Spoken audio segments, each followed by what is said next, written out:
And thank you, Chair and Co-Chair and Dr. Anil Kumar. And let me share some of the observation before my presentation, which made from Singapore Ayurveda Clinic since last 1 year. Over-the-counter sales of supplements, means our Ayurvedic products, so-called supplements in other countries, have increased by 5 times as compared to 2019 and 20 in 2021. So almost 5 times increase in the sales. So that itself shows its market. And the second point is the average number of patients attending the clinic has doubled, including the consultation as well as the therapy sessions. And I could find the reasons after interrogating with some patients that the COVID-19 brought some insight to everyone in the world, especially. And according to them, why they are coming to the clinic, when I asked them, they have a few answers. First answer was there are no exact medicines available for COVID-19. So because of that reason, we have some relief we can get from Ayurveda side for other treatments. And second point what they are telling is non-availability of vaccines at the outbreak time. And even though now it is available, they are having fear about the efficacy and the safety of these vaccinations. And they understood that it is better to change the lifestyle and adapt to the situations. So these are the major observation they have found. And the final one was very interesting. Their belief in Ayurveda has increased due to effective treatment of flu symptoms and stress, pain, etc. So all around the world, Ayurveda is effectively managing all the symptoms related to COVID-19 or flu symptoms, stress, pain. So they got some kind of belief in Ayurveda so that we can do something. And good evening to all. So as already the anchor told, I'm Dr. Sudev, currently working as an Ayurvedic consultant at Ayush Ayurvedic Private Limited, Singapore. And I would like to talk about the three major points related to Singapore. One is practice in Singapore. And second thing is current status and scope of Ayurveda in Singapore. And the third part is challenges what we are facing right now in Singapore. So let me talk about practice in Singapore. That is how we are going to practice and what are the difference between practicing in India and practicing in a country like Singapore. First thing is that I have observed that majority of the doctors, not only in Singapore, in India also, they will not smile. So smile can make a lot of changes in the patients. So greet with a smile. So even a smile can bring some confidence in the patients. Then the second point is be a good listener. They have a lot of things to tell about their issues, health issues, maybe personal issues, which may landed in a trouble related to their mind as well as the body. So be a good listener first. So you need to understand their whole condition first and find out what you can do. So be a good listener. Third thing, be ready to answer any questions what they are going to ask. Because as I told earlier, they'll be having a lot of doubts related to their health issues, related to Ayurveda. So sometimes they may ask why this medicine has been given by you to me. So you need to understand that how and what is the reason you are given this medicine to that patient. So you need to be ready to answer their question. In my practice, I have seen 4 groups of patients. One is elderly with basic idea of Ayurveda, and the elderly people without any idea about Ayurveda, and the third group with middle-aged young people with great Google knowledge about Ayurveda and who have studied their condition very well, thoroughly through the medical report or Google or anything. And the final group, middle-aged young people who know nothing about Ayurveda and still want to try the best from you. So what we need to do is we need to practice patience. In order to tackle these 4 group of patients, we need to practice a lot of patience. So practice patience to tackle all these 4 groups and to take good care of them. And the next thing what you need to do is take a walk through a basic idea of Ayurveda and how you're going to help him or her. So you need to slowly make them understand that what is actually Ayurveda and what are the principles of Ayurveda and how you are going to help him or her. And majority of the patient, what I have seen is our analysis like Nadi Pariksha or Prakriti Pariksha or any other non-verbal assessment, they consider it as primitive or outdated. So the main thing you need to do is do not argue with them that our science is great. Please ask them leading questions about your assessment results slowly, and we can bring them towards our concept after this question and answer session, so that they will understand that there is something in your assessment.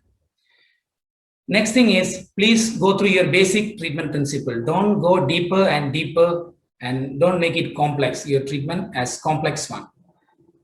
And the main thing you need to understand that please practice no selling tactics. You are not here to sell your supplements or products.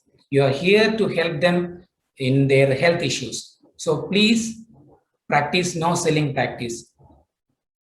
And major thing what I have noted in our country, especially in India, majority of the doctors, not all the doctors, some of the, especially young doctors, they will go for consultation. Within 2 minutes, they will prescribe the medication and the patient will come outside of the clinic. So you have to forget about the 2-minute consultation and the pile of medicine you have already prescribed. You need to assess them very well, and you need to make them understand what exactly Ayurveda and what exactly you are going to do. And the major thing you need to do is prescribe few medicines and prove them first that you can also help them with limited medicines and along with the therapies and lifestyle modifications. Another thing is that as a developed country, as you know, majority of the people don't have time to visit your clinic every day or every week or every alternate day, as if we are doing in India, like regular treatments, like 14 days or 21 days according to your treatment plan.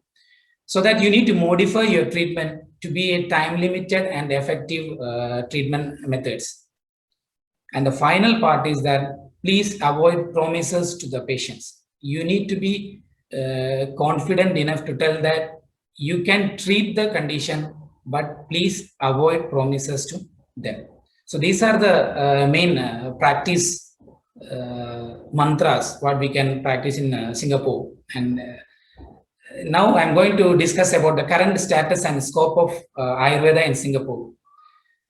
So when we talk about the Ayurvedic centers, the first Ayurveda center was established in 1947. And presently there are 14 Ayurveda centers running successfully.